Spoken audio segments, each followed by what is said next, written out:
Okay, welcome to the next lecture on law of cosines. However, you'll notice that I no longer am standing in front of the board. Unfortunately, I don't have a whiteboard mounted to the wall at my house, and we are at my house, so I'm going to do the best I can. My hand's going to be in the way sometimes, so I don't actually own a hover cam. I had to build one myself. This is the best I can do, so hopefully everything works out and we all can learn. I'm going to try to do some things with my hand, and I will move my hand out of the way. Hopefully you guys can do that. If you're using a smartphone, you can zoom in and look at things a little closer. If you're on a computer, it's going to be a little bit tougher. So you may want to view the videos on a smart device. Most of you guys said you had that in the video or in the technology surveys. Okay. So first of all, the law of cosines is another way to solve a triangle that is not right. It will be used when you have side angle side, okay? When you have side angle side, or side, side, side, okay? So again, these are circumstances when you are looking at the triangle, what they give you. Now, I will always tell you which one to use, but that's not a guarantee on the final, you know that. So, moving on.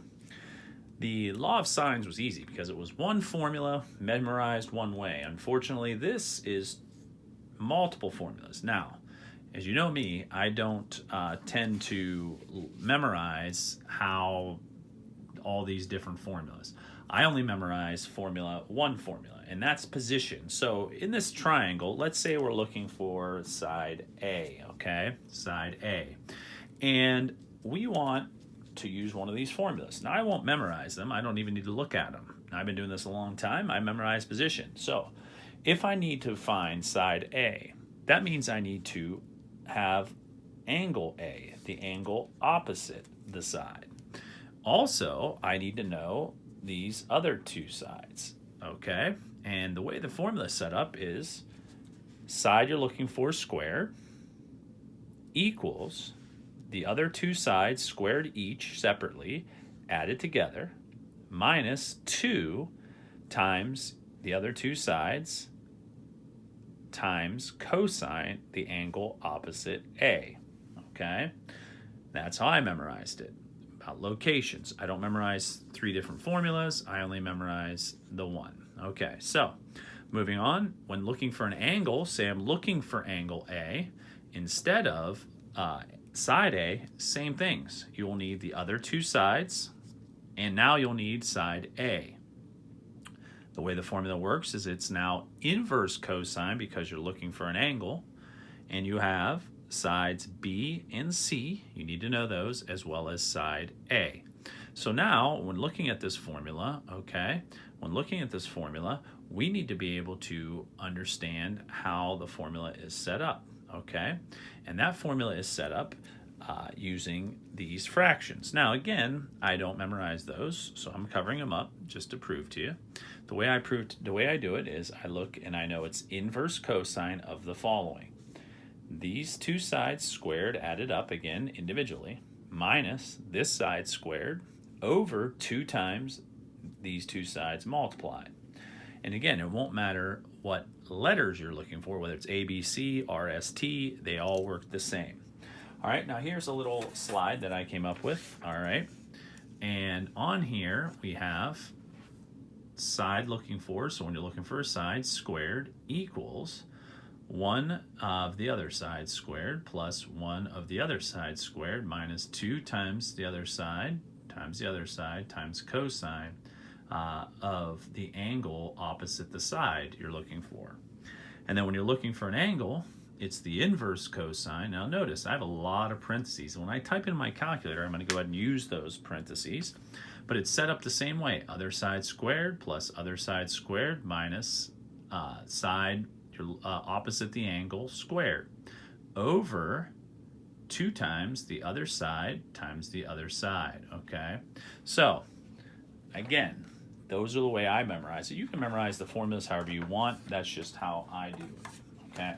So, we're going to move on to our first problem. There's a little bit here you can read on solving it. I kind of just play it by ear and go with what I know. Okay, so here we're going to go ahead and solve a triangle, which means we need to know ABCs, angles, and sides. So when doing that, all right, we notice they give us side B and C. Here's angle A. So first thing we want to find is side A, because in order to find any other angle, I need all three sides, which I don't have. So the first thing I'm going to do is find the side A using law of cosines. So again, we are going to use one of these formulas, and I just memorized locations. So the way I'm going to do it is, I know I'm going to find A squared, okay, equals B squared plus C squared minus 2 BC cosine angle 38, angle A, okay? So now I just plug in. We don't know A squared, okay? B squared, B is 19, okay? Squared plus 22 squared minus 2 times 19 times 22 cosine 38 degrees. Go ahead and get that copied down. Give you a second, pause the video if you need to. I will be using one of these, okay? One of these. Hopefully, you can see everything. I'm going to try to hold it up to the camera so you can see what I'm typing in. All right, so the way it works is we have A squared. So that means we are needing to take the square root of that. So again, I like to type in exactly what I see. So I'm going to type in second square root. And again, if you don't have a calculator like this, you can use the calculator on Desmos, and you type in Desmos calculator and it'll also do these things as well. It just won't be as user-friendly as one of these calculators. There are no, you could also try to download Wabbit EMU. I don't know if that still works. So, all right, so moving on, I'm going to type in everything I see here. So again, I'm going to type in parenthesis 19 squared plus parenthesis 22 squared minus 2 parenthesis 19. Oops. All right. Parenthesis 22 cosine, and then hit 38. And again, make sure your calculator is in degrees. Otherwise, you will not get this answer, which is 13.64. Now, I'm going to round that to approximately 13.6. Now, unfortunately, if you round at different points, those of you who had chemistry and physics understand that this will change significant figures. So we want to make sure that we save our significant figures. So these have a nice little function of hitting store. It'll give you that arrow, answer arrow, hit alpha, and then any letter. I typically use A, okay, and hit enter. Now I've stored it in there. So then I can use alpha A anytime, and I don't have to worry about my sig figs. For this, I'm just going to use 13.6 just to save us time. So we know A is 13.6. All right, so we need that fact for the next part. All right, next page. So on the next page, we are asked to find side angle B. So again, I'm going to use the same concept for angle B. It says use law of sines or law of cosines. Well, good news is I'm going to use them both on this problem. Then in the future, I'm going to use one or the other depending on what I feel like doing at that time. So here, I'm going to use the law of sines first, okay? So for the law of sines, it's sine A over B, sine A over A equals sine B over B. So whatever you prefer, that's what I'm going to use. So in the triangle, if we go back to that triangle, okay, we know, I'm going to just put it right there so we can all see it. Okay, we know we're looking for angle B. Side opposite is B, so it's 19. So you're going to see me do the same thing.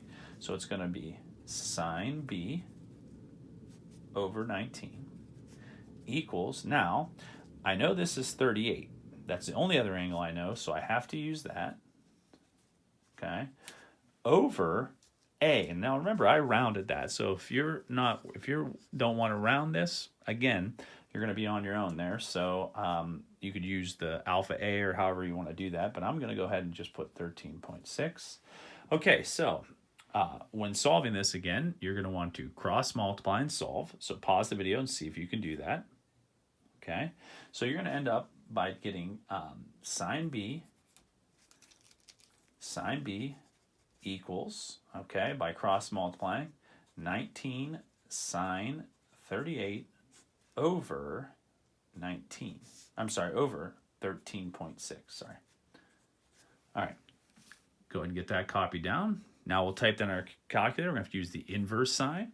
So you go ahead and do that, and you'll get that B is approximately 59 degrees. Now, if you didn't get that, that's okay. Quite all right. Again, see if you made a mistake. Go ahead and type it in and see what you got. Again, use a calculator. Now we're going to go ahead and use law of cosines. So law of cosine says angle B is equal to the inverse cosine. Now again, I memorize position. So it's the, if I'm looking for angle B, okay, angle B is here. Opposite's 19, so I'll have to take these two squared, added together, minus 19 squared. So you'll see me do that first. So I'm going to go ahead and take angle A, which is 13.6 squared, okay, plus the other side, 22 squared. And remember, 22 is not opposite the angle we're looking for, minus the side opposite we're looking for, squared, over 2 times these two other sides, so 13.6 and 22, okay? So, again, the hardest part of this isn't the formula, it's typing it in the calculator. So, hopefully, you can do that. Now, I'm going to show you how I do it. I use a lot of parentheses, so I'm going to go ahead and use a different color, this red marker, and I'm going to put, these are the two there, and you need ones there and ones there. Then you can type it completely in as 1. Now your other option is to type the numerator in, hit enter in your calculator, write that down. Take the denominator in the calculator, write that down, divide those two numbers, and then take the inverse cosine. That's your other option. Otherwise, you can do it this way. The way I like to do it, one step, no muss, no fuss. Second cosine, okay, second cosine. And then I have a parenthesis, so I'm going to need another parenthesis. So I have this red parenthesis here. I'm now putting in this one. So then I'll type in the rest of that. Again, you can use these parentheses. You don't have to. The way the calculator works, you don't need it. So you can type in 13.6 squared plus 22 squared minus 19 squared. Then put that parenthesis, which is right there, divided by, okay, parenthesis, that would be this red one, 2 times, and again, I don't need these parentheses, but if you want to put them in, they're not wrong, 13.6 times 22, parenthesis, and that's this red one. I still haven't put this one in, so I'm going to do that now. You'll notice it's a little bigger there. Hit enter, and it gives me about 59. Notice, I got the same answer for angle B either way I did it, whether I did it law of cosines or law of sines, okay? Either way, 59 degrees. Find the last angle, well, that's the easiest. You're going to take 180 minus 38, these are in degrees, minus 59 degrees. Enter in your calculator, you're going to get angle C is approximately 83 degrees, okay? So, again, not that difficult. So, the other case is side, side, side. So, here we have a triangle, side, side, side. Again, we have to solve for the angles. So, here it won't matter. Do you do A first, B first, or C? It doesn't matter. So, this is asking us to find angle C first. It wouldn't matter which one you find, but we're going to find C first. Why don't you pause the video and see if you can find angle C. Okay, so we're going to go ahead and use angle C here. So, finding angle C, the side opposite is 12.3. So again, those are going to be tied together. So, finding angle C, C is going to be equal to inverse cosine. Again, this big parenthesis.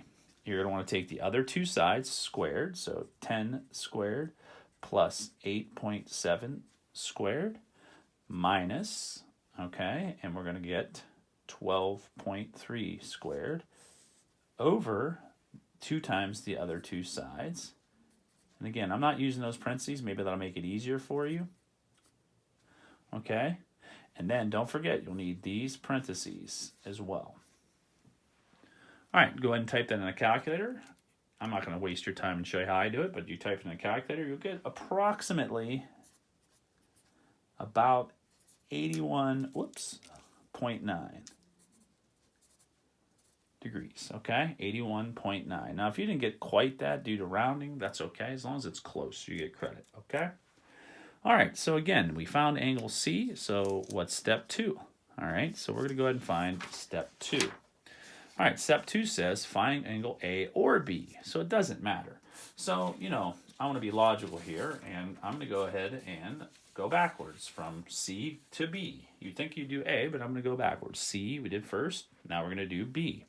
So again, you can choose law of sines or law of cosines. It will work either way. I'm going to use the law of cosines because that's what section we're in. It gets us more practice on that.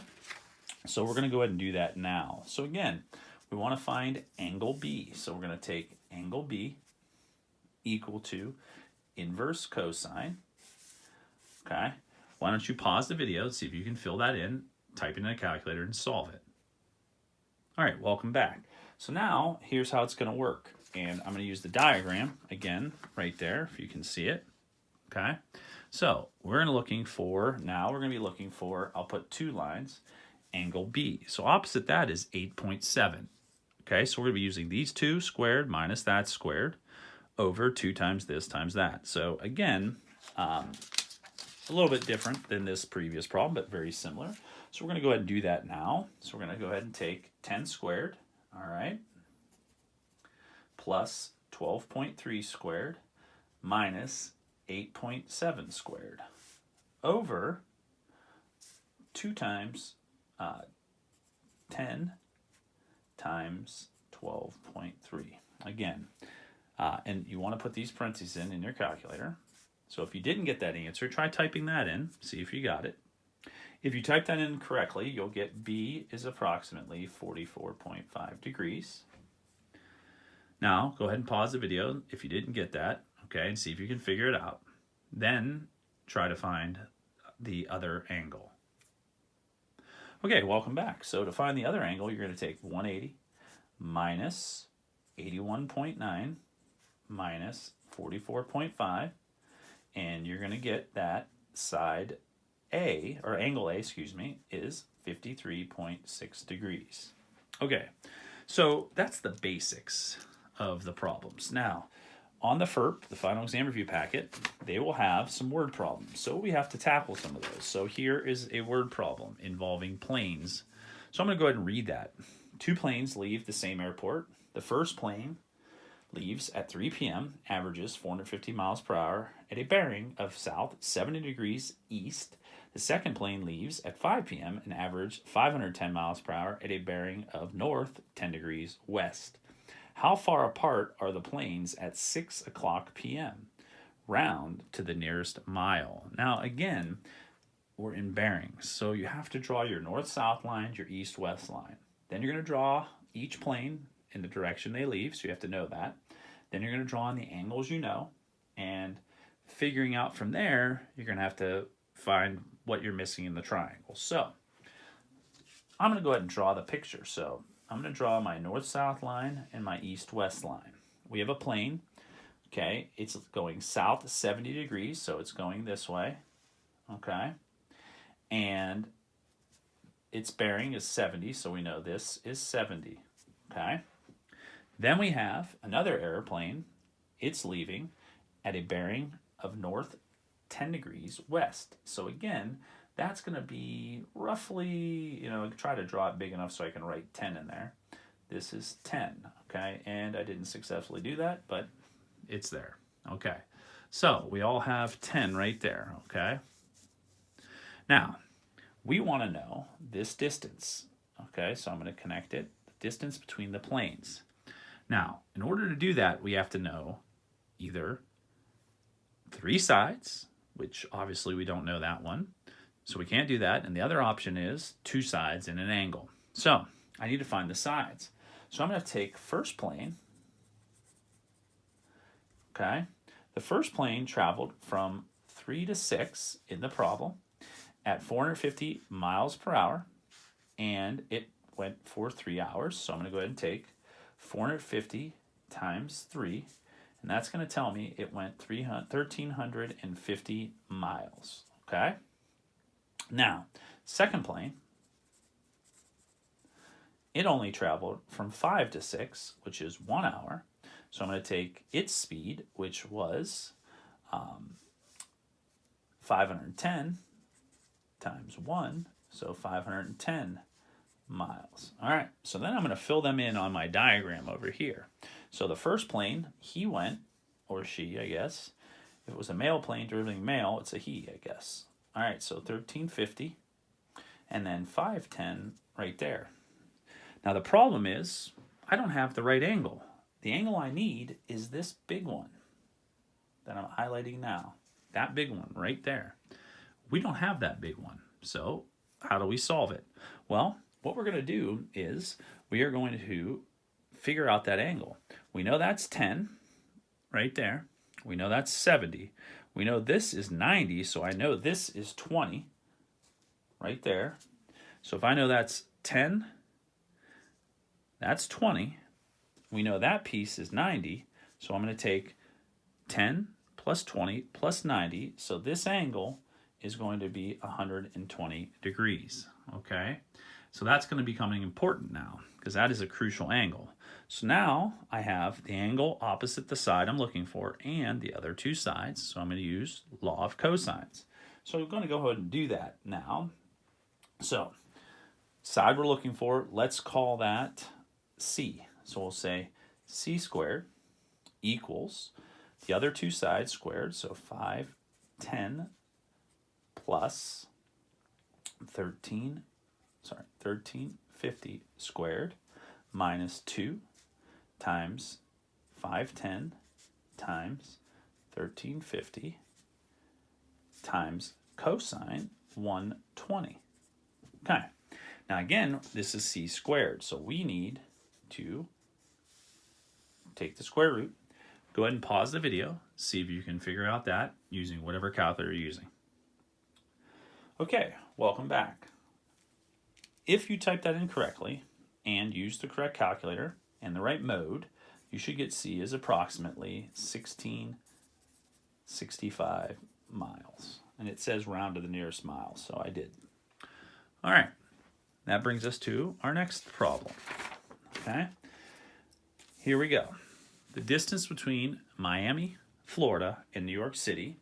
Now, they don't label it on the map, but you should know general geography. This is Miami, that's going to be New York, and that's going to be Tennessee, just so you know. Hopefully you knew that. Anyway, is the distance between Florida, Miami, and New York is 1,093 miles. The distance from New York to Nashville is 759. The distance from Nashville to Miami is 816. What is the angle between each of the towns round to one decimal place? So I'm going to go ahead and write in the values in the picture, and it's not going to look that clear because it's a tiny triangle. I would have drawn it bigger, but that's what they gave us. So I'm going to go ahead and write the values in, okay? So we know that the distance from Miami to New York is 1093. So 1093. We know New York to Nashville is 759, okay? And we know Nashville to Miami is 816. Now, at this point, they want to know all the angles, so it does not matter which one you find first, okay? It does not matter which one you find first, but what matters is you find one of them. So I'm going to go ahead and do them in alphabetical order. Let's say this is A. This is, I'm sorry, let's call this A. This is A. Let's call this B, and let's call this C. So at least we have a point of reference. Okay, so let's go ahead and solve for for angle A. Okay. All right. So angle A, that is equal to the inverse cosine, big parenthesis. Okay. And again, it's the other two sides. So if this is angle A, right there, we want to use these two sides minus that side squared. So it's going to be 759 squared minus 816 squared plus 1093 squared all over 2 times 759 times 816. And again, you want to use the proper parentheses if you want to type it in whole kit and caboodle. Go ahead and type that in your calculator and see what you get. Now again, we're going to round here. All right, so you should get A is approximately, and it says nearest 1 decimal, so I got about 87.8 degrees. So now we're going to do B. Okay, B, doing the same thing. I'm going to take inverse cosine. Now we're looking at B, so its side opposite is 816, so it's these two now subtracted by that. So it's going to be inverse cosine, big parentheses, 759 squared plus, oh, I think I did this wrong up here. Holy cow. All right, sorry, this is plus minus. I don't know why I said that. All right, so it's plus, okay? So make sure you make that adjustment. It was plus minus up here. It's going to be plus minus here. So it's 759 plus 1093 squared minus 816 squared over 2 times 759 times 1093. And again, if you're typing this in, you're going to need all these parentheses, okay? Go ahead and type that in. Don't forget to be in degrees. All right. B should come out as approximately 48.2 degrees. Now, how you round is going to give us different angles, different answers. So, again, it's going to be based on how you round. And again, I don't think on the final, or me personally, am going to mark it off if you're off slightly. If you're off by 10 degrees, maybe. If you're off by 0.001 or something, obviously not. So we need to find angle C, so that's going to be 180 minus 87.8 minus 48.2, and that's going to come out as 44. Okay, and that's angle C. So now we found all our angles between all of the different cities. All right, so previously in the law of sines, if you remember, we had an area formula. Okay, that area formula was 1/2 times the two sides that aren't the angle opposite the angle you're looking for times sine of the angle you're looking for, or the angle you're given, excuse me. So again, you have that formula, look in your notes. Now we're going to do what's called Heron's formula. Heron's. Okay, Heron's formula is a little bit more complex, and it's not my preferred method, but again, I haven't seen it on the final, but they could put it on there. Hopefully they give you Heron's formula because it's twofold. It's this formula, and then you have to know S is the semi-perimeter of that triangle, and that is given to us by 1/2 times A plus B plus C. So that's basically half the perimeter. Semi-perimeter, fancy for half the perimeter. Perimeters add up all the sides. So we're going to go ahead and do this problem here. So we want to find the area of a triangle of this previous problem up here, okay? So we already know all the sides. So we want to find S. So S, okay, S is going to be 1/2 times 1093 plus 816 plus 759.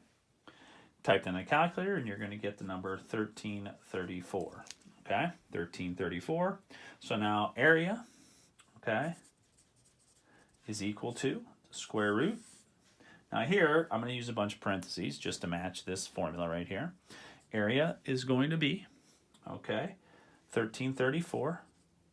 That's S. And then 1334 minus A. And again, it won't matter which ones you write. If we go by what we have there, so A is 1093.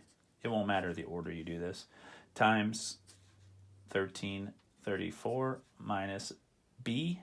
Side B is 816 times 1334 minus the other side, 759. That'd be side C, and it's the square root of that. Go ahead and type that in a calculator to see what you get. And you're going to get approximately this number. And again, This is square miles because it's area. And there's your answer. All right. That ends the law of cosines. Now, I don't think I'll be testing on Huron's formula or be testing on the other formulas that are not law of sines and law of cosines or the right triangle trigonometry. So look for the assignments. There'll be a worksheet on law of sines and cosines, one on right triangle trigonometry, plus I'll assign some FERT problems for you to practice on, just so you get accustomed to do that. And you'll see a bunch of worksheets on that. And that's the end of chapter 7. Like I said, trigonometry, college trig is the last 2 chapters are actually the easiest, whereas in calculus, it's reversed. The last 2 chapters are hard. These are basically calculator problems, type them in. The next chapter is all graphing in these weird formats, but they're really easy. There's nothing difficult to them. Again, if you have questions on anything, please don't hesitate to email me or ask questions. I'm posting all the homework with all the answers, but you are to do the homework and submit it. Doesn't matter if I give the answers. I want to see you do the work. Make sure you're practicing, keeping up on all assignments. Please be aware of all the due dates, because after that I have to consider them late since I don't know what is going on. If you have an issue with assignments, please email me and let me know about those assignments. All right, hopefully this format worked. If not, please email me and let me know, this didn't work at all. I can't read anything. Your hand's in the way, whatever. It was terrible. Hopefully it's good enough to get us through these last 2 chapters.